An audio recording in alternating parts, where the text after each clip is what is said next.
So, pwede ba makasuhan ng bigamy ang isang Muslim na nagpakasal ulit after mag-divorce sa Sharia law? Ito ang mabilis nating silip sa kasong Zamoranos versus People, GR number 193902. Kung gusto mong updated sa family law decisions, subscribe ka. Okay, ang kasong to tungkol to sa isang abogadong Muslim na kinasuhan ng bigamy. Dito nagka-clash yung Code of Muslim Personal Laws, yung PD 10A3, tsaka yung Revised Penal Code.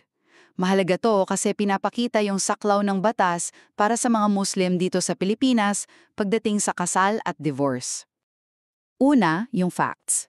Si Ate Zamoranos, Muslim convert, kinasal kay De Guzman, na Muslim convert din, noong 1982 may Islamic at civil rights pareho.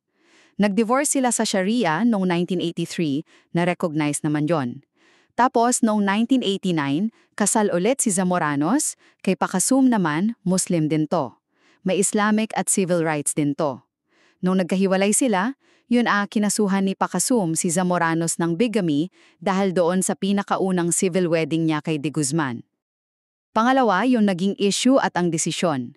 Ang tanong, pwede bang litisin ng ordinaryong korte, yung RTC, si Zamoranos for bigamy under the Revised Penal Code kahit na may valid Sharia divorce na siya bago siya nagpakasal ulit? Ang sabi ng Supreme Court, hindi pwede.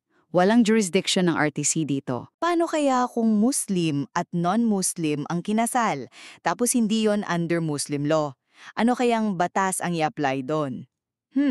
Para sa iba pang updates sa family law jurisprudence, subscribe na.